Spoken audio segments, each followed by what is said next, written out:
जय जगन्नाथ दशम श्रेणी पिला आम चैनल को अनेक अनेक स्वागत। आज आम दशम श्रेणी जो ज्यामिति बही रही तार पंचम अध्याय परिमिति अनुश्रेणी 5B क्वेश्चन नंबर 9 आलोचना करवा। किंतु या पूर्ववर्ती प्रश्न एवं ए संपर्कित बेसिक कॉन्सेप्ट वीडियो आम चैनल पाइपर निश्चय देख कारण से गुड़ाक देखिले तुम बेसिक कॉन्सेप्ट विषय धारणा भल भाव में सूत्र ठीक भाव में जापर एवं आवश्यक स्थले से सूत्र प्रयोग कर चलो क्वेश्चन नंबर 9 कौन कही ना गोटे वर्ग क्षेत्र क्षेत्रफल गोटे वृत्तर क्षेत्रफल सह समान। कौ कथा कही ना गोटे वर्ग क्षेत्र क्षेत्रफल गोटे वृत्तर क्षेत्रफल सह समान यही कथा कही से मानकर परिसीमार अनुपात निर्णय कर से मानकर कौ मानकर से वर्ग क्षेत्र एवं वृत्त से मानकर परिसीमार अनुपात निर्णय करने कहुई। ताहले कौ कथा कहुई देख ना गोटे वर्ग क्षेत्र कथा कहुई एवं कहा कथा कहुई ना गोटे वृत्त कथा कहुई एवं एमानंको संपर्क रे को कथा कहुई ना उभयर क्षेत्रफल समान उभयर क्षेत्रफल समान। ताहले वर्ग क्षेत्र क्षेत्रफल आमे किमिति पाइबा ना वर्ग क्षेत्र क्षेत्रफल सूत्र होची बाहुर वर्ग एवं वृत्तर क्षेत्रफल सूत्र कोन अछि ना वृत्तर क्षेत्रफल सूत्र होची पाई आर स्क्वायर।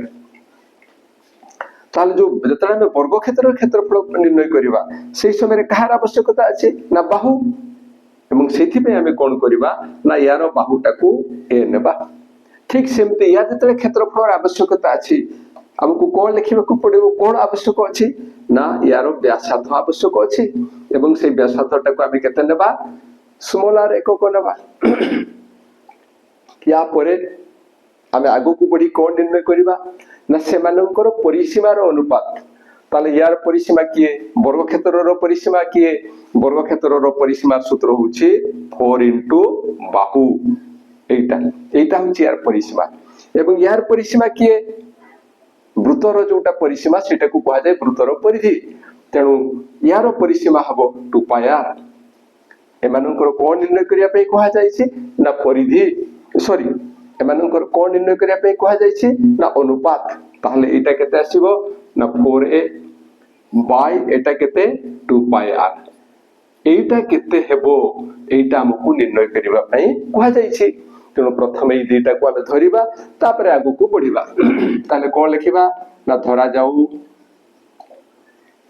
वर्ग क्षेत्रर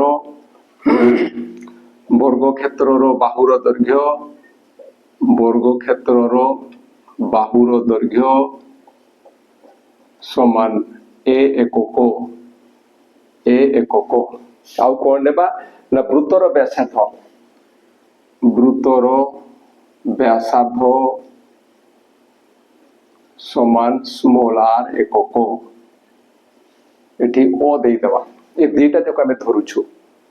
एवं या परे कोन लिखिबा ना प्रश्नानुसारे कोन यार क्षेत्रफल जहा यार क्षेत्रफल ताहा। तो सीधा सड़क मत हम एटा लिखि परिबा ये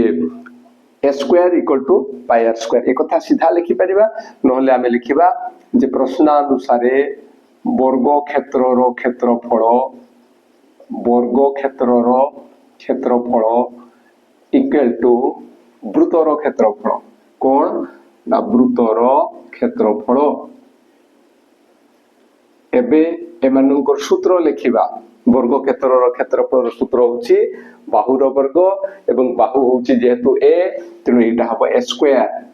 दिस इक्वल टू वृत्तर क्षेत्रफल पय हमें एही सूत्र लिखि परिबा से होची पाई r स्क्वायर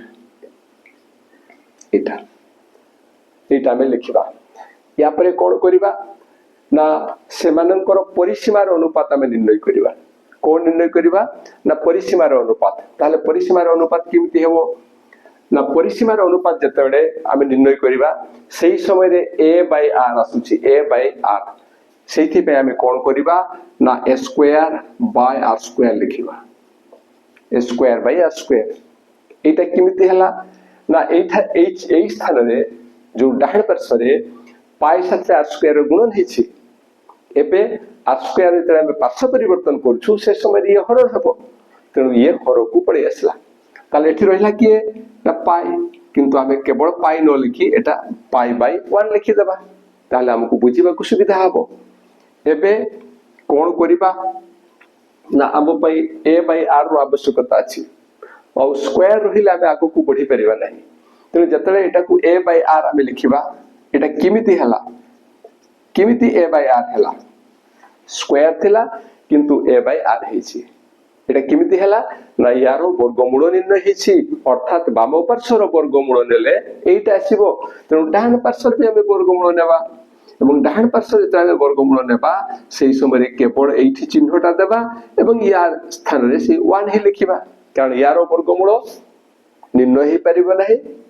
चिन्ह साथे रहि जिवो किंतु यारो वर्गमूल निर्णय हेबो तेणु सेटा को आमे 1 लिखि देई परिबा या परे को काम करिबा ना एटा दरकार अछि एटा एटा हेले जाई हमरो आंसर आसीबो ताहले लबरे केते अछि लबरे 4a अछि किंतु एठी लबरे केते अछि ना a अछि सेटा केते हेबा दरकार 4a हेबा दरकार ताहले हम एठी कोन करिबा ना 4 गुणन करिबा 4 ए जो एटा लिखि छै हमें a by r रे हमें 4 गुणन करिबा 4 गुणन कले हमें सेही 4a पाई जाउछु किंतु हर पाई कहार आवश्यकता अछि 2 पाई r किंतु एठी अछि केते ना r ताले से r ता 2 पाई r हेबो केमिति r ता 2 पाई r हेबो केमिति से 2 पाई गुणन कले तेणु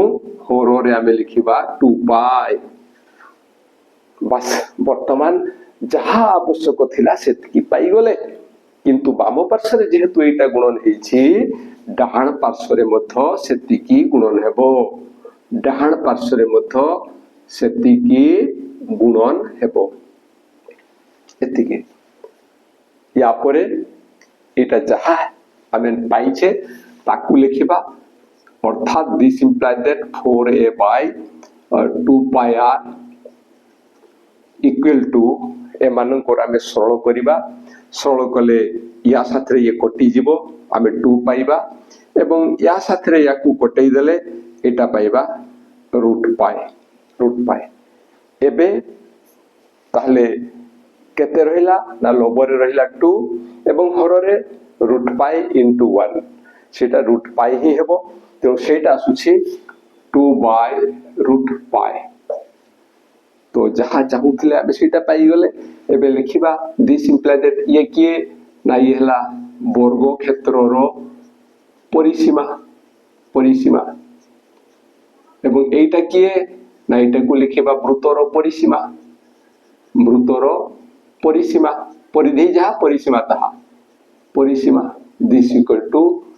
2 बाय रूट पाई ताहले ए जहा को निर्णय करिया पई कहा जाइतला जे सेमानकर परिसीमार अनुपात सेही सेमानकर परिसीमार अनुपात हमें पाई गले एटा होची सेमानकर परिसीमार अनुपात तेणु हमें लिखि परिबा अतएव वर्ग क्षेत्र ओ वृत्त रो परिसीमार अनुपात इक्वल टू एटा को अनुपात आकार लिखले ए भडी आसीबो एमती आसीबो एवं एटा होची आंसर आशा करूची निश्चय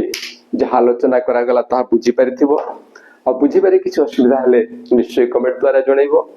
आ जदि वीडियो भलो लागिबो वीडियो बुझी परिबो ताले संग मान को निकट को शेयर करिवो